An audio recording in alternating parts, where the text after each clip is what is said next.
সে VIP মর্যাদা না, সে আসলে গোপনে চলে গেছেন। ওই এক্সিট মানে হচ্ছে যে আমি যত দুর্নীতি করেছি, আমার সাংঘাতরা যত কোটি কোটি টাকা মেরেছে, দেশে বিদেশে পাচার করেছে, এগুলা নিয়ে তুমি কিছু বলতে পারবে না, তোমাদেরকে ক্ষমতা এনে দিচ্ছে। এই জাতীয় একটা এগ্রিমেন্ট তাদের মধ্যে হয়েছে বলে ফেব্রুয়ারি 2025-এ এটা বলা হয়। সে যদি আসে তার ভিতরেও আতঙ্ক আছে। যারা বিএমএ আজিজ, আপনাকে দিয়ে আলোচনাটা শুরু করি। যেমনটি বলছিলাম যে ডক্টর মোহাম্মদ ইউনূসের প্যারিস সফরকে ঘিরে কিন্তু রাজনৈতিক অঙ্গনে আমরা দেখছি ধূম্রজাল সৃষ্টি হয়েছে এবং ঈদের আগে তড়িঘড়ি করে প্যারিসের উদ্দেশ্যে যাত্রা শুরু করা, যেই মুহূর্তে বাংলাদেশে কিচেন ক্যাবিনেটের আলোচনা এক ধরনের তোলপাড় সৃষ্টি হয়েছে, সবকিছু মিলিয়ে কিভাবে মূল্যায়ন করবেন?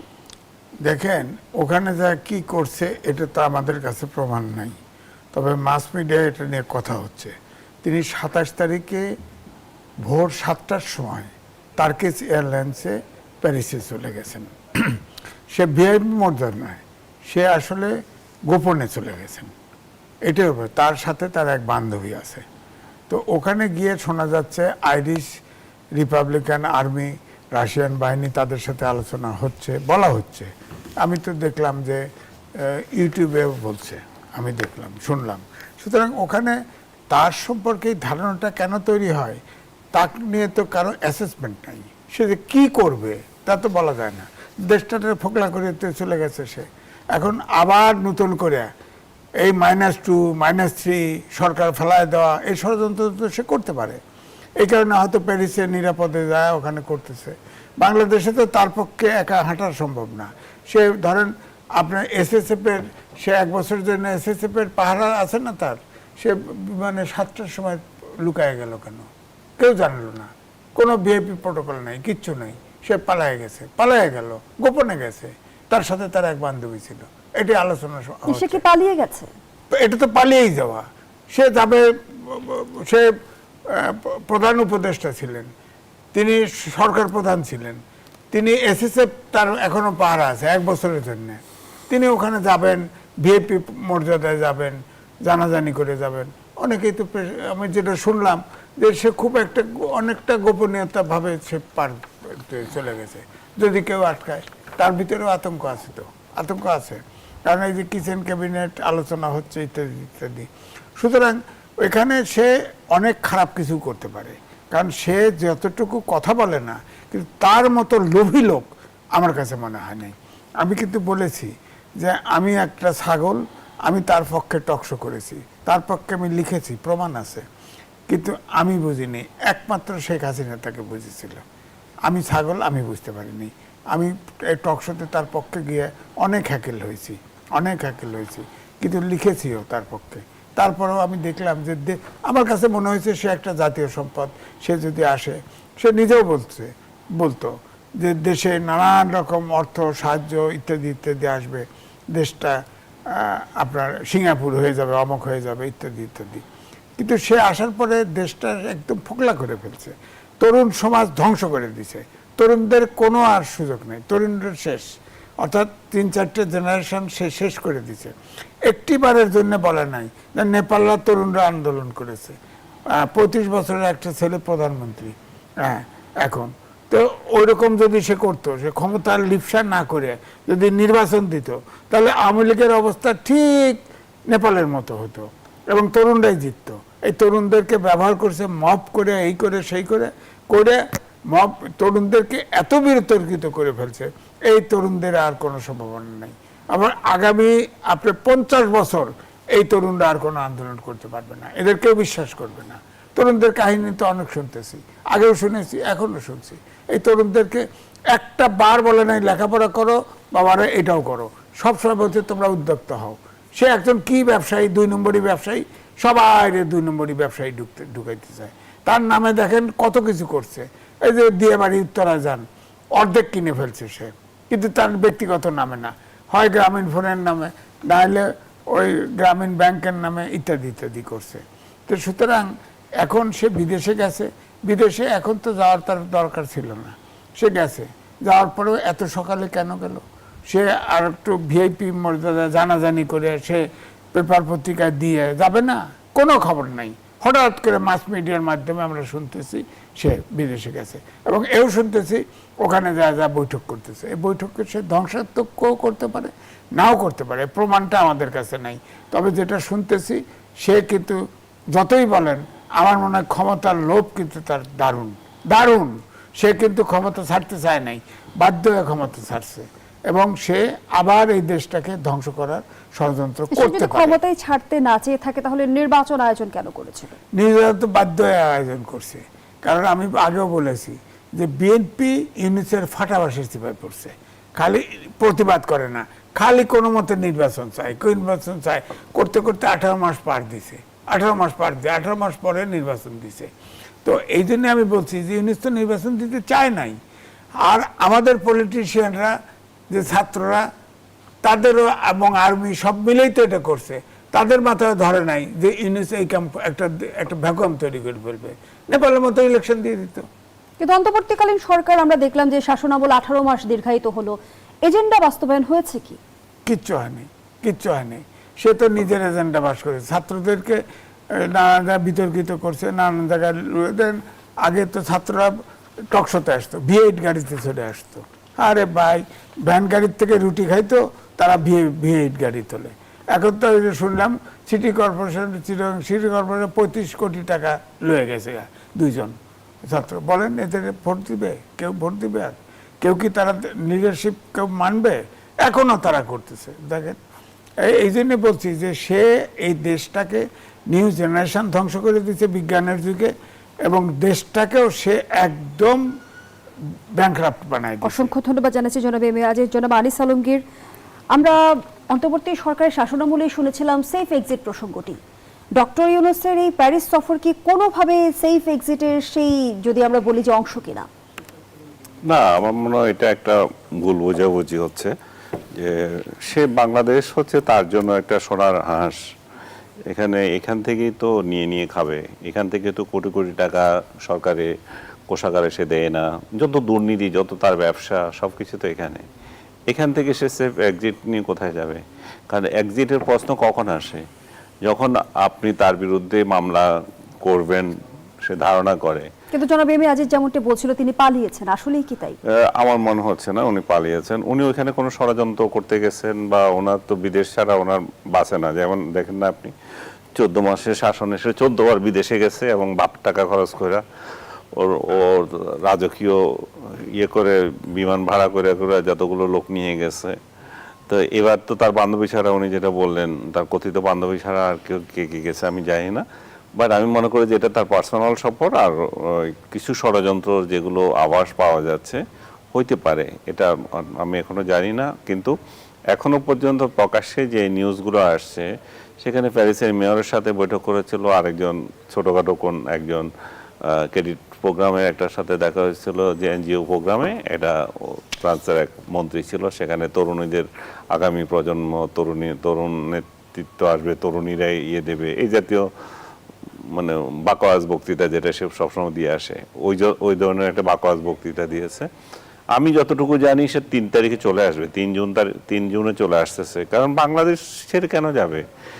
এই সরকার তো তাকে এমন কোনো বাধা দেয় নাই। এই সরকার তো এখন পর্যন্ত যেটা চালাচ্ছে সেটা ইউনূসের এক্সটেনশন হিসেবে চলতেছে। ইউনূসের অপকর্ম যা আছে তার বিরুদ্ধে কোনো ব্যবস্থা নাই। ইউনূস 600 শিশুকে মেরেছে, মানে হত্যাকারী ইউনূস এবং তার আরেক বান্ধবী মিলিয়ে। কই সেগুলো নিয়ে তো কোনো বিচার নাই, কোনো কথা নাই, শব্দ নাই, সরকারের তরফ থেকে কোনো টু শব্দ করছে না। মাঝে মাঝে বলে, মানে ইউনূস দায়ী সেরকম কোনো কেউ বলছে না, মন্ত্রী থেকে শুরু করে সর্বোচ্চ পর্যায়ে থেকে কেউ ইউনূসকে দায়ী করছে না।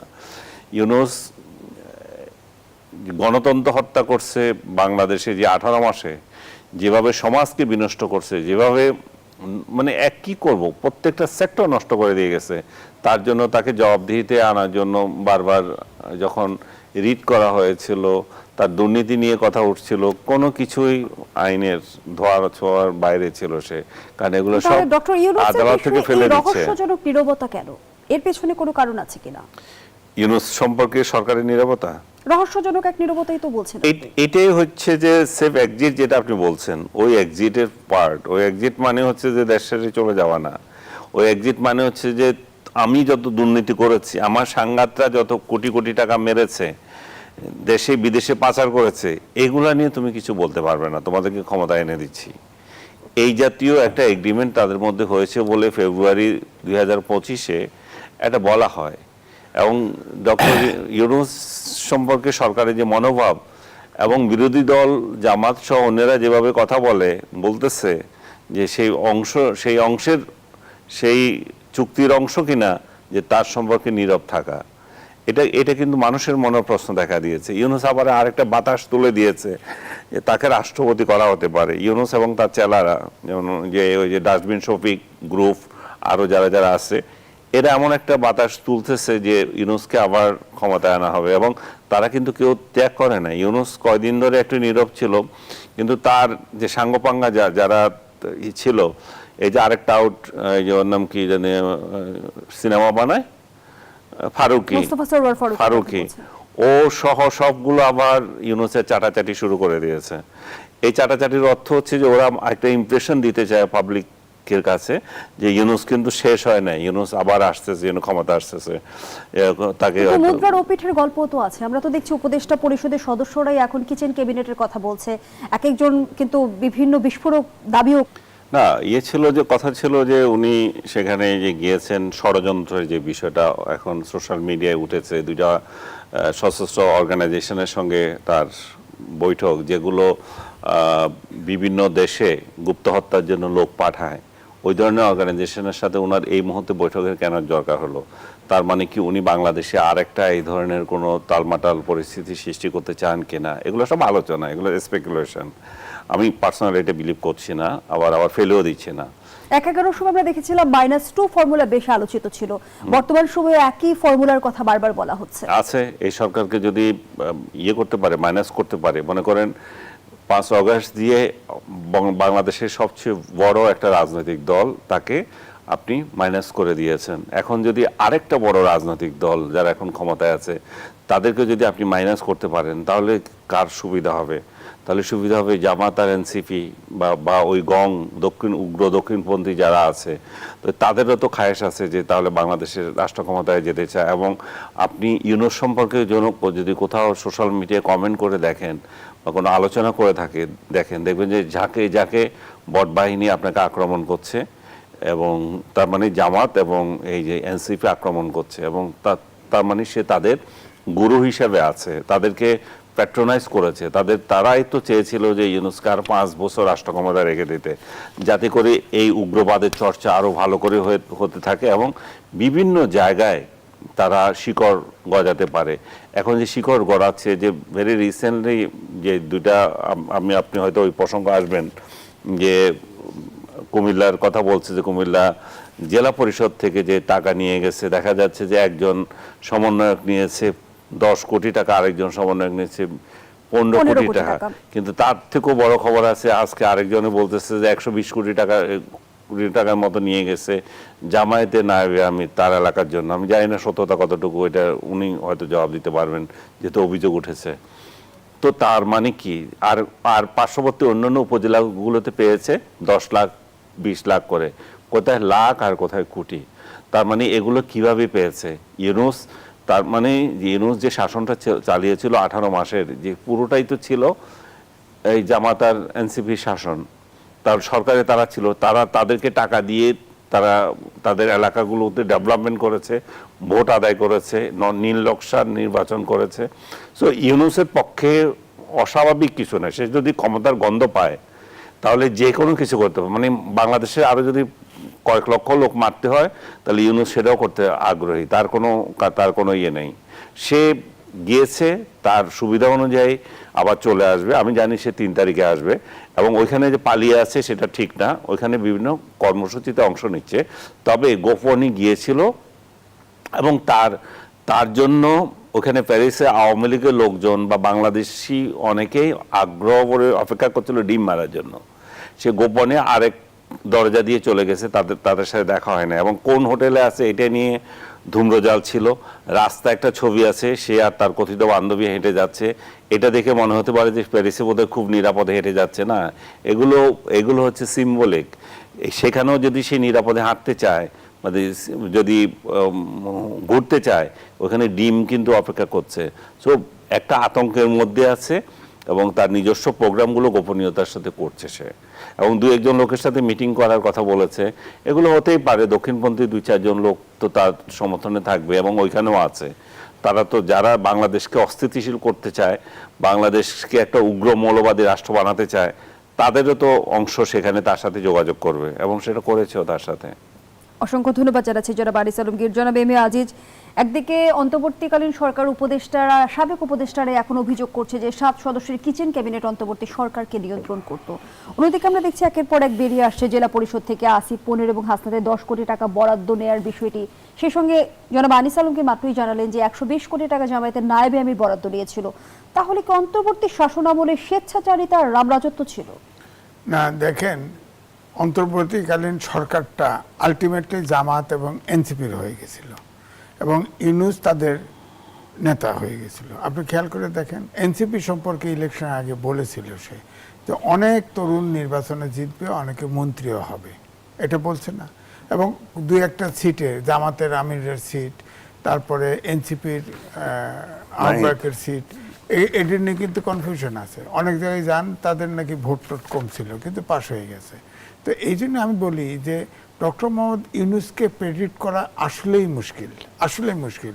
ধরেন এই যে প্যারিসে গেছে, আনিস আলমগীর ভাই বললেন যে আপনি বলেন 7টার সময় সে একজন এখনও ভিআইপি, এখনও ভিভিআইপি, সে এসএসএফের সাক্ষী, সে তার খবর কোনো পত্রিকায় নাই, কোনো মাস মিডিয়ায় নাই।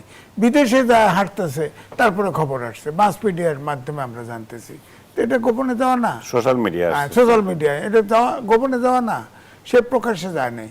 এবং ওখানে এটা ঠিক যে ধরেন এই যেসব কথা বলা হচ্ছে যে ধরেন যারা সশস্ত্র বাহিনীর লোকজন আছে, যারা গুপ্ত হত্যা টত্যা করে, তাদের সাথে বৈঠক করেছে। যদিও আমাদের কাছে ডাইরেক্ট এরকম প্রমাণ নাই, কিন্তু তার পক্ষে সবই করা সম্ভব। মুশকিলটা হচ্ছে একটা রাষ্ট্রনায়ক বা রাষ্ট্রপ্রধান, সরকার প্রধান, তার সম্পর্কে মানুষের আস্থার বড় অভাব। তার সম্পর্কে কোনো আস্থা নাই, কারণ তিনি তার লাভের জন্য যা ইচ্ছে তাই করতে পারেন। এই হলো মানুষের ধারণা বাংলাদেশের। সুতরাং এই যে ধরেন সজীব ভুঁইয়া এবং হাসনাত আবদুল্লাহ যে 50 কোটি টাকা নিলেন, তারা তো আগেও টাকা নিয়েছেন, বললাম না আমি। ভ্যান গাড়ির থেকে টাকা খায়, V8 গাড়িতে তার দোস্তরা নাকি টাকা দেয়, এই গাড়ি দেয়, হ্যাঁ, এরকম অনেক জায়গা থেকেই তো টাকা নিছে। অনেক বড় বড় ব্যবসায়ী, অলিগার্ড টাকা দিয়ে দিয়ে, তাদেরকে টাকা দিয়ে দিয়ে নিরাপদে আছে, ব্যবসা করতেছে, সবই আছে।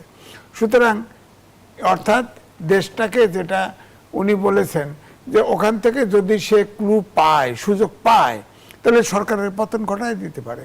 ধরেন মেরে দিল, কিলিং করাই দিল, সমস্যা কি? গুপ্ত হত্যা যদি করতে পারে করাই দিল। এটা, তবে এখন যে পরিস্থিতি এত সহজ না, এত সহজ না। সে ওখান থেকে কিন্তু অলরেডি এটা কিন্তু মানুষের ভিতরে ধারণাটা তৈরি হয়েছে, যেহেতু তার ভিতরে কোনো বিশ্বাস নাই। আন্তর্জাতিক মহল কিংবা বিদেশি শক্তি কি বাংলাদেশের রাজনীতিকে খোল নলছে বদলে দেওয়ার ক্ষমতা রাখে? ক্ষমতা রাখতে না, ধরেন এই যে সজীব ভুঁইয়া প্রথমে বলছে ডিপ স্টেট আছে, এখনো বলেন কিচেন ক্যাবিনেট আছে। তো ডিপ স্টেট তো ওয়ার্ক করতেছে এখনো, আমার কাছে মনে হয় ইলেকশনের আগে এবং পরে ডিপ স্টেট। আপনি বলেন তো দুদককে, ডিপ স্টেট কি কিচেন ক্যাবিনেটের নিয়ন্ত্রক কিনা? না, ডিপ স্টেট হতে পারে, হতে পারে, কারণ আমাদের দেশে সরাসরি কোনো ডিপ স্টেট নাই আমার ধারণা। কারণ ডিপ স্টেট ধরেন পরাশক্তিগুলোর ভিতরে থাকে, কাজ করে। আমরা বলি না যে ধরেন আমেরিকা সরকার প্রধান, রাষ্ট্রপ্রধান সব করে না, ওখান থেকে সরকার আলাদাভাবে, সরকার ডিপ স্টেট আছে, সেখানে কাজ করে, তাদের সিদ্ধান্ত বাস্তবায়ন হয়। বাংলাদেশে হচ্ছে কি, ধরেন ইন্টেলিজেন্স নাই, পার্টিগুলোর ভিতরে নাই, যেগুলো উপদেষ্টা পরিষদে আছে সব তো আপনার ধরেন কিছু কিছু লোক আছে, এরা যা সরকার চালাবে এই ধারণাটাই তো ছিল না। সে তার ডক্টর মোহাম্মদ ইউনূস যাকে প্রয়োজন মতো করেছে তাকেই নিছে, তাকে নিয়ে বসায় দিছে, এরকম হয়েছে। এই সরকার তো ক্রেডিবিলিটিও ছিল না, সরকারের যোগ্যতাও ছিল না। ডিপ স্টেট মানে কি, ডক্টর মোহাম্মদ ইউনূস যা বলতো সেটাই তাদের ওই আপনার কিচেন ক্যাবিনেট দিয়ে পাশ করাতো। যখন বৈঠকে বসে সাখাওয়াত সাহেব বলছে না, বলছে যে 4 জন বসতো গুলশানে, রোড নম্বরে বলছে বসতো, আর উপদেষ্টা পরিষদের মিটিং যখন হইতো উত্থাপন করতে শুধু পাশ হয়ে যেত, উপদেষ্টা পরিষদের কোনো সে ছিল না। হ্যাঁ, উনি কিন্তু সব এভাবে করছে। এখন ধরেন দুদকে উপদেষ্টা পরিষদের ডক্টর মোহাম্মদ ইউনূস সহ অনেকের অভিযোগ আছে, লিখিত অভিযোগ। ব্যারিস্টার সারোয়ার তিনি অভিযোগ করেছেন, মুসলিম লীগের প্রেসিডেন্ট উকিল সাহেব, ওনার নামটা ভুলে গেছি, উনি মহসিন হোসেন, তিনি অভিযোগ করেছেন। তদন্ত হয় না কেন? অন্তর্বর্তী সরকার তো আমরা দেখেছি রাষ্ট্র কাঠামোর আমূল পরিবর্তন করতে চেয়েছিল, রাষ্ট্র সংস্কারের স্বপ্ন দেখিয়েছিল। সেই অন্তর্বর্তী সরকারের ভেতরেই যদি অসঙ্গতি থাকে তাহলে আসলে সংস্কার প্রক্রিয়া আস্থা রাখবে কি জনগণ কিংবা রাজনৈতিক দলগুলো? আমি সে আলোচনায় ফিরবো। আবারও বিরতির সময় হয়েছে, বিরতি নিয়ে ফিরছি। দর্শক, জনতন্ত্র গণতন্ত্রের এই পর্যায়ে আবারও বিরতি নিচ্ছি, সাথেই থাকুন। আবারও আমন্ত্রণ, দেখছেন নিউজ 24 এর নিয়মিত আয়োজন জনতন্ত্র গণতন্ত্র, নিবেদন করছে আড়াই সিল স্টিল। আমরা আবারও ফিরছি আলোচনায়। জনাব এম এ আজিজ, যে প্রশ্নটি রেখে বিরতিতে গিয়েছিলাম, যে অন্তর্বর্তী সরকার রাষ্ট্রের আমূল পরিবর্তন করতে চেয়েছে, রাষ্ট্র সংস্কারের স্বপ্ন দেখিয়েছে, সেই অন্তর্বর্তী শাসন আমলে যদি এত এত অসঙ্গতি থাকে তাহলে আসলে রাষ্ট্র সংস্কারের প্রক্রিয়া আস্থা রাখতে পারবে কি জনগণ? দেখেন, 133টা অধ্যাদেশ জারি করেছিল অন্তর্বর্তীকালীন সরকার। 18 দিয়ে ভাগ করে দেখছি, প্রত্যেক দিন 4.06 অধ্যাদেশ জারি করতে হয়েছে, এবং অধ্যাদেশ লিখে হচ্ছে মিনিস্ট্রির একজন ডেপুটি সেক্রেটারি অথবা জয়েন্ট সেক্রেটারির নেতৃত্বে, তারা কিন্তু আইনজীবী না। তো সুতরাং প্রত্যেকটা অধ্যাদেশ কিন্তু নতুন করে আইনজীবী দিয়ে, অর্থাৎ বিজ্ঞ আইনজীবী দিয়ে এটা রিরাইট করে আইন করা দরকার। আইন তো দৈনিক হবে না। তো এখন এই যে অধ্যাদেশ, ধরেন এই যে বর্তমান যে প্রেসিডেন্ট, তিনি তো কালের কণ্ঠেই ছাপা হয়েছে, অনেক অধ্যাদেশ তিনি জারিই করেন নাই, তিনি জানেনই না, তার নামে ঘোষণা হয়ে গেছে। কালের কণ্ঠে ছাপা হয়েছে না, তার সাক্ষাৎকার ছাপা হয়েছে। তো এখন এই জন্য বলছি যে এই যে অধ্যাদেশগুলা, তবে হ্যাঁ, অভ্যুত্থানের শেষে ছিল ফ্যাসিবাদের বিলোপ। তার মানে হচ্ছে একটা আইনের গণতন্ত্র, আইনের শাসন, সুশাসন চাই।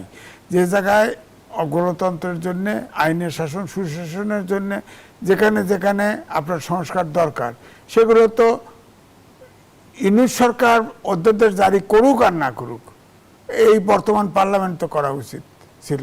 কিন্তু পার্লামেন্ট তো কোনো কিছু তো আমি দেখি ওইভাবে করতেছে না। কিন্তু একটা আইন করছে, কিন্তু আপনার আওয়ামী লীগকে নিষিদ্ধ রেখে সন্ত্রাসবিধি আইন, এটা করছে। জামাত বসেছিল, ভাবছে আওয়ামী লীগ নিষিদ্ধ হয়ে গেছে, বাহ চুপ। এনসিপি কিন্তু বাইরে গেছিল।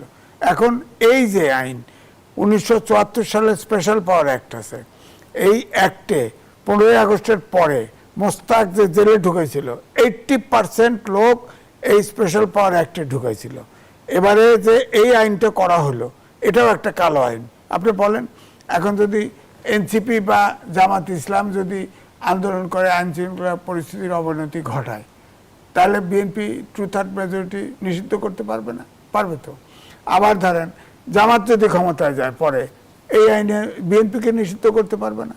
আবার বিএনপি 10 বছর পরে, 5 বছর পরে, 100 বছর পরে ক্ষমতায় আসুক, বিএনপি তো তাদের নিষিদ্ধ করতে পারবে। এটা তো গণতন্ত্রে তো এই ধরনের পয়েন্ট ব্ল্যাঙ্ক ওপেন এন্ডেড আইন হওয়া উচিত না, যেখানে কোনো মানে কালো আইন যেটা। তো এই জন্য বলছি যে দেশে যেটা বলা হচ্ছে গণতন্ত্রের পথে হাঁটা, সেটা আমার কাছে প্রশ্নবিদ্ধ। এখনও তারেক রহমান বিলেতে 17 বছর ছিল, তিনি চেষ্টা করতেছেন, হয়তো তিনি তার যে নির্বাচনী ইশতেহারে যা কিছু প্রতিশ্রুতি দিয়েছিল সেগুলো এক এক করে বাস্তবায়ন করতেছে।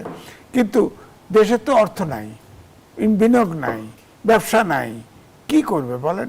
এই সামনে বাজেট তো শুনলাম যে 9 লাখ কোটি টাকা, 9,30,000 কোটি টাকা বাজেট হবে। এই টাকার জন্য তো IMF এ ঘুরতেছে, IMF তো টাকা দিতে চাইছে, ওয়ার্ল্ড ব্যাংকে, ADB-তে ঘুরতেছে টাকার জন্য। এই টাকা আগে তো 24 লাখ কোটি টাকা লোন করে রেখে গেছে ইউনুস। তো তাহলে ওই লোন শোধ করবে নাকি এই টাকা দেবে বলেন? এই যে বিদ্যুৎ ক্রাইসিস, লোডশেডিং হয়, হ্যাঁ, আদানির যে ইউনিট, এটা বন্ধ হয়ে গেছে, তারা অনেক টাকা বকেয়া। হ্যাঁ, ইউনিট সরকারও কিছু, এই সরকারও কিছু দিচ্ছে, কিন্তু আদানি তো পুরো বিদ্যুৎ দিচ্ছে না। তো এই জন্য সর্বসেক্টরের সমস্যা। ধরেন বিদেশে আমাদের প্রবাসী এখন চতুর্থ শিল্প বিপ্লবে উচ্চ বিজ্ঞান সম্পন্ন শিক্ষা ব্যবস্থা। আমাদের দেশে শিক্ষার কোনো সংস্কার কমিশন হয়নি। হ্যাঁ, এখন তরুণরা শুধু MP হতে চায়, সোজা মন্ত্রী হতে চায়। তারা শিক্ষার ব্যাপারে কোনো আগ্রহ নাই, অর্থাৎ জাতিটাকে পুরোপুরি ইউনূস ধ্বংস করে দিয়েছে। রাষ্ট্রের সিস্টেমে যদি গলদ থাকে, তাহলে সেগুলো যদি আসলে পরিশুদ্ধ না হয়, নির্বাচিত সরকার কতটা স্বাধীনভাবে কাজ করতে পারবে? হ্যাঁ, দেখেন বিষয়টা হলো সারা দেশে 54 বছর দেশ স্বাধীন হয়েছে, 55 বছরে পড়ছে।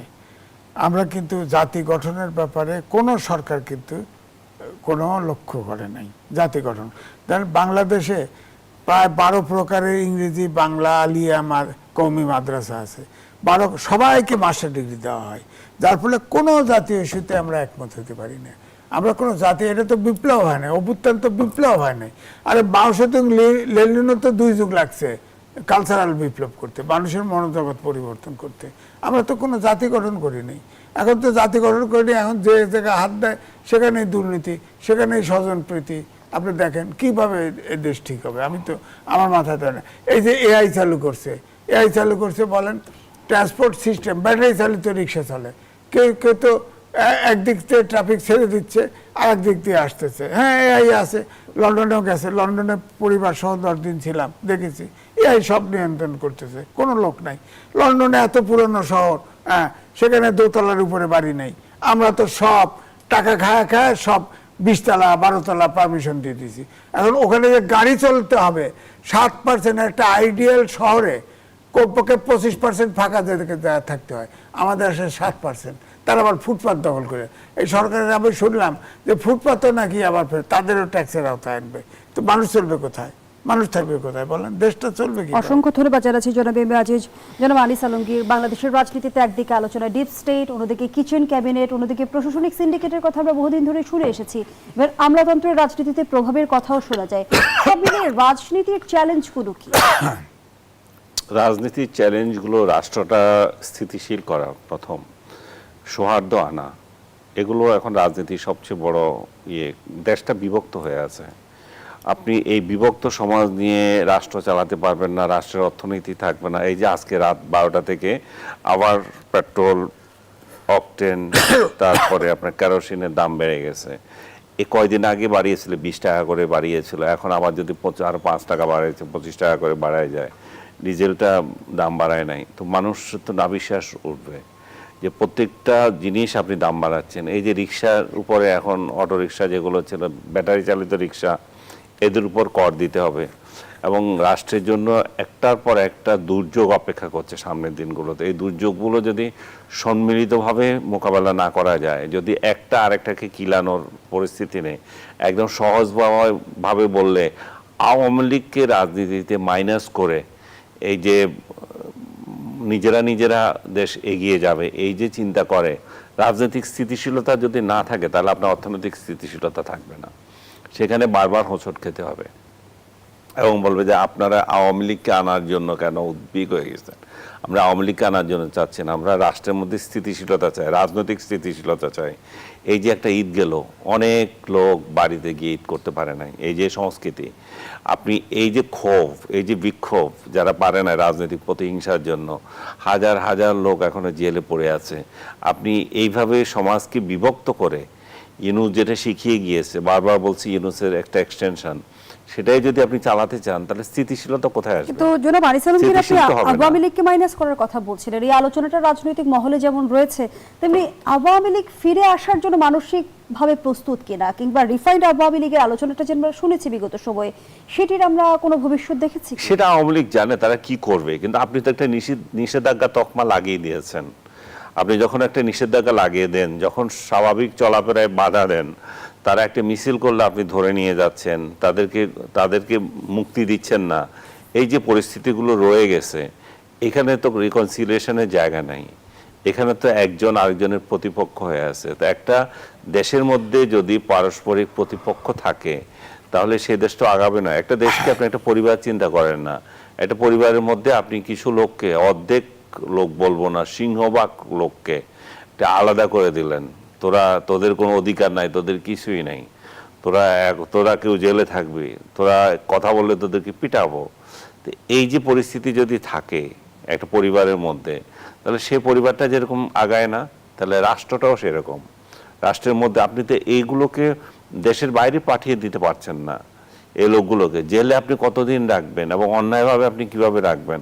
সো আমি মনে করি যে বাংলাদেশের এই মুহূর্তে সবচেয়ে বড় যে সমস্যা সেটা হচ্ছে রাজনৈতিক স্থিতিশীলতার অভাব এবং রাজনৈতিক সহনশীলতা, ঐক্যের অভাব।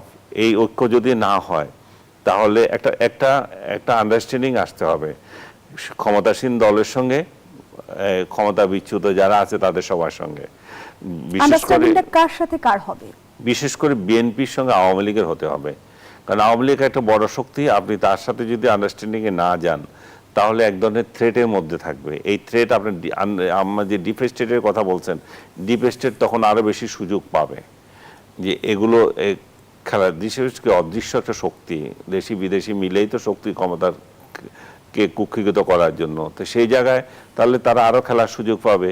ইউনুসের মতো বাটপাররা বিদেশে দেশে বসে বসে আরো বাটপারি করতে পারবে। সো আর কারো কিছু কিছু বাটপার এদেশে বসে আছে, তারা দেশকে অস্থিতিশীল করার চেষ্টা করবে। জামাতের মতো প্রতিষ্ঠান ক্ষমতায় যাওয়ার জন্য আরেকটা অস্থিতিশীলতা তৈরি কিভাবে করা যায় সেটা চেষ্টা করবে। সো আপনি যদি সেটা না করেন, আপনি যদি স্বাভাবিক রাষ্ট্র চালাতে চান, তাহলে ঠিক আছে, একটা ইলেকশন হয়ে গেছে, ফেয়ার ইলেকশন হয়নি যেটা অনেকে মনে করে, যে দলেরই যে জাতেরই একটা ইলেকশন হোক, এটা ইলেকশন হয়ে গেছে। অন্তত ইউনুস এই জগদ্দল পাথরের মতো যে রাষ্ট্রের মধ্যে লুটপাট করছিল সেটা থেকে মানুষ রক্ষা পেয়েছে। বিদেশের কাছে আমরা একটা সেল করতে পারছি যে আমরা একটা গণতান্ত্রিক সরকার এসেছে, আমরা একটা নির্বাচনের মাধ্যমে নির্বাচিত সরকার এসেছে, এখন ইনভেস্টমেন্ট করো। তো এই যে এবং বিরোধী দল যারা বাইরে আছে, যাদেরকে নিষিদ্ধ করেছে, তাদেরকে যদি বলা হয় যে ঠিক আছে তোমাদের নিষেধাজ্ঞা তুলে দেওয়া হবে, সামনে ইলেকশনে তোমরা আসবে, এই যে যদি এক ধরনের অ্যাটমসফিয়ার তাদের মধ্যে তৈরি হয়, এবং সরাসরি হতে হবে, নট নেসেসারি, পর্দার আড়ালেও তাদের মধ্যে আলোচনা হতে পারে। এখানে বিদেশিরাও জড়িত আছে, বিদেশিদেরকে ইনভলভ করেও এটুকু হতে পারে। আমার যেমনটি গুঞ্জন শোনা যায় যে শেখ হাসিনা আসলে আওয়ামী লীগ দলের কর্তৃত্ব ছাড়তে নারাজ, এজন্যই রিফাইন্ড আওয়ামী লীগের আলোচনা অনেকটাই থমকে গেছে। সেই জায়গা থেকে শেখ হাসিনার সমেত আওয়ামী লীগের সাথে কোনো ঐক্য হবার সম্ভাবনা আদৌ আছে কিনা? শেখ হাসিনা ছাড়তে চায় কি না চায় সেটা তার দলের ব্যাপার। তার দল যদি মনে করে যে আমরা শেখ হাসিনাকেই রাখবো, আপনি বা আমি তো বলার কিছু না। আমরা এখানে কি করতে পারি? তারেক রহমানকেও তো বিএনপি আওয়ামী লীগ পছন্দ করে নাই, তারেক রহমানকে সরাও। খালেদা জিয়াকেও পছন্দ করে নাই। এখন তো অনেক কাহিনী অনেকভাবে আসে। তো তার মানে তাদের নেতৃত্বে কি চেঞ্জ হয়েছে? তাদের নেতৃত্ব তো দলগুলোই ঠিক করবে। এখন যদি শেখ হাসিনাকে যদি মনে করেন এই আলোচনায় আসে যে শেখ হাসিনা একটা বিগত সরকারের সময় ছিল, তার বিরুদ্ধে অ্যাট্রসিটির অভিযোগ আছে, তার বিরুদ্ধে মামলা আছে, অমুক আছে, তাহলে সেটা কিভাবে হবে? সেই প্রস্তাবটাও ক্লিয়ার হতে হবে। জি, ধন্যবাদ জানাচ্ছি। জনাব এম এ আজিজ, এই বিষয়ে আপনার মন্তব্য নিতে চাই। আওয়ামী লীগের বিগত 17 বছরের অপশাসন, দুঃশাসন, দুর্নীতির কথা যদি আমরা বলি, সে বিষয়ে বা গণঅভ্যুত্থান পরবর্তী সময়টাই যদি আমরা তুলে ধরি, দল হিসেবে আওয়ামী লীগ কতটা দায়িত্বশীল আচরণ করেছে, কিংবা আওয়ামী লীগ অনুতপ্ত হয়েছে কিনা, আর আওয়ামী লীগ বিএনপির যে ঐক্য বা সমঝোতার কথা বলছিলেন জনাব আনিস আলমগীর, তার কোনো সম্ভাবনা দেখেন কিনা? না, আমি দেখি না। কারণ হচ্ছে এখন যে আমাদের দেশের যে আগের যে রাজনীতির টিউনটা ছিল সেরকমই আছে। অর্থাৎ সরকারি দল বিরোধী দল কখনো একমত হতে পারে না। আমি যেটা বলেছি, যেমন আইন করেছে, এটা একটা ব্ল্যাক আইন, কালো আইন, সেটা না করলেও পারত। সেখানে তো জামাত সমর্থন দিছে আইনে, এবং জামাত বোঝে নাই তারা বিপদে পড়বে। এখন এই আলোচনাটা কেন আসছে? 3টা সাক্ষাৎকার ভারতে ছাপা হয়েছে। 3টা সাক্ষাৎকার, একটা হলো শুভেন্দ্র ভৌমিক, একটা সে অনলাইনে সাক্ষাৎকার নিয়েছে, আমার কাছে 3টেই ধরা আছে। হ্যাঁ, আর পশ্চিমবঙ্গের কি বড় আনন্দবাজারে ছাপা হয়েছে, আর দি হিন্দুতে ছাপা হয়েছে। শেখ হাসিনা দাবি করেছেন খুব শিগগিরই দেশে ফিরবেন। এটা কোনো পত্রিকায় নাই। এটা আমাদের ইত্তেফাকেও ছাপা হয়েছে, এটা বাংলা ভার্সন সবাই সংক্ষেপে ছাপছে, সেখানে লিখছে। আমি এই কোন স্টোরিতে আমার কাছে ধরা আছে, এই স্টোরিতে সব জেলখানা রেডি করো, আমি ফাঁসি প্রয়োজনে ফাঁসি হবো, আমি ফিরতেছি ডিসেম্বরে, এই ভাষা লেখা নেই কোথাও। এটা পত্রিকাগুলো কাটতি বাড়ানোর জন্য এইরকম নিউজ করছে।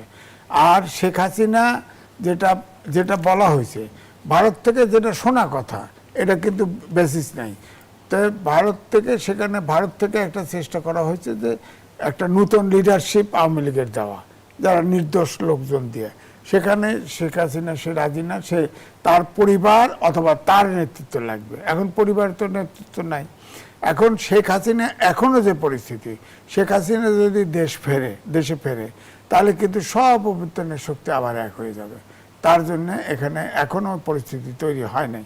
কিন্তু আমার কথা হচ্ছে যে অভ্যুত্থানের শেষে যে রাজনৈতিক দলগুলো ইনভলভ হয়েছিল, সেখানে তো এদেশে আমরা 71 সালে যেটা পাই নাই, গণতন্ত্র, বৈষম্য বিরোধী আইনের শাসন, সুশাসন, 90-এর আন্দোলন হলো, তার আগেও আন্দোলন হয়েছে, কিন্তু 24-এর পরে তো আমরা চেয়েছি এদেশে একটা গণতন্ত্রের পক্ষের দেশ হাঁটুক, রাজনৈতিক দলগুলো হাঁটুক। সেটা তো এখনো আমার কাছে মনে হচ্ছে আমরা কি না সঠিক পথে হাঁটতেছে। হাঁটছি না উল্টো পথে হাঁটছি? আমার কাছে মনে হচ্ছে না আগের পথেই হাঁটছি। দুজনকে অসংখ্য ধন্যবাদ।